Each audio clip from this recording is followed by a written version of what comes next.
Hey friends, I know you're used to seeing me wear a lot of purple, but March is Cerebral Palsy and Disability Awareness Month in general, so I have to pull out all my green. If you have followed my channel for any length of time, you probably know that I was blessed to be crowned Miss Wheelchair Arizona 2022 last January.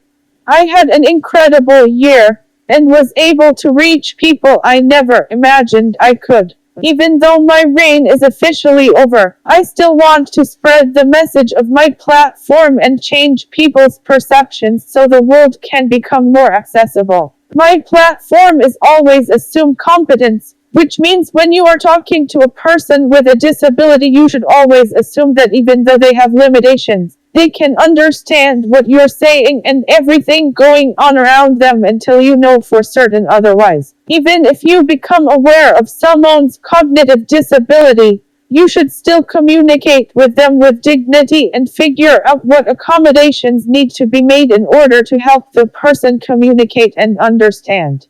When people meet me out in public somewhere, many hear my voice, which sounds different because I have dysarthria, a common condition that comes with cerebral palsy because of muscle weakness and spasticity, and assume that I have a cognitive disability that doesn't allow me to understand what people are saying.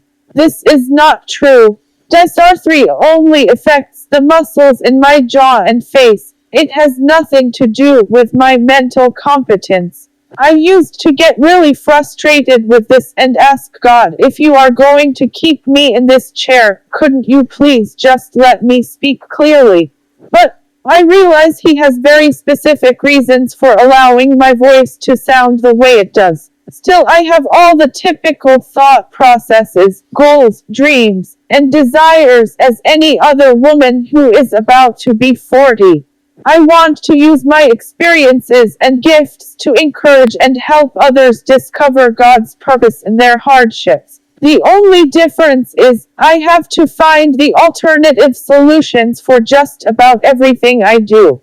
Case in point, like I have said in other videos, the voice you're hearing right now is an augmentative communication app on my iPhone. I am fully able to speak. My speech just takes a little time and practice to understand. One of my biggest wishes is that people wouldn't assume the sound of my voice correlates to the level of my intelligence. Like I've said, my speech impairment is only a muscular problem, just like the rest of my limitations. You can watch my encore interview or the From Cousin to Caregiver video to hear what my natural voice sounds like. Both of these will be linked in the description. As my friend Missy, who happens to be the disability ministry director at my church, always asks in her volunteer trainings, what's more harmful? A typically abled person making the presumption that a person with a disability can understand everything said to and happening around them when they really can't. Or someone noticing another person's disability and jumping to conclusion that their physical limitations automatically makes them not cognitively aware. Giving people the benefit of the doubt is always the best practice. We are all created in God's image. He has given each of us specific gifts for a dedicated purpose, regardless of disability, as it states in 1 Peter 4:10-11. And that makes us all worthy of human dignity and meaningful communication. Beyond my disability, I love theater, dance, reading, and going to the movies. I am also a huge Disney nerd and enjoy laughing with friends. So many people seem surprised by the fact that in many ways I live a typical life, as do a lot of my friends who also have disabilities. Several are married with kids. I too hope to meet the man who will be my husband someday soon. I'm anxious to see what kind of love story God writes for me and experience new types of intimacy. Yes, that includes sex. So many people assume that's not possible when you have a condition like mine, and that's not true. It is absolutely possible and something I very much look forward to sharing with my husband. Appropriate and loving physical touch means the world to me because it makes me feel seen and not as different. Speaking of being seen and heard, I also acutely understand how lonely and isolating living with a disability can be.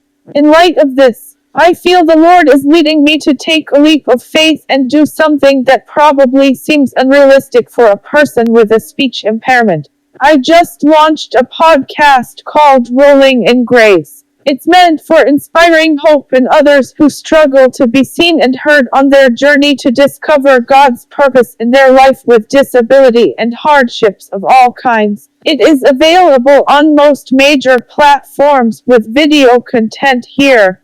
The link is in the description. I hope it's a blessing to you, especially this month as we strive to show others that our limitations don't make us inferior, but in fact, give us unique strengths.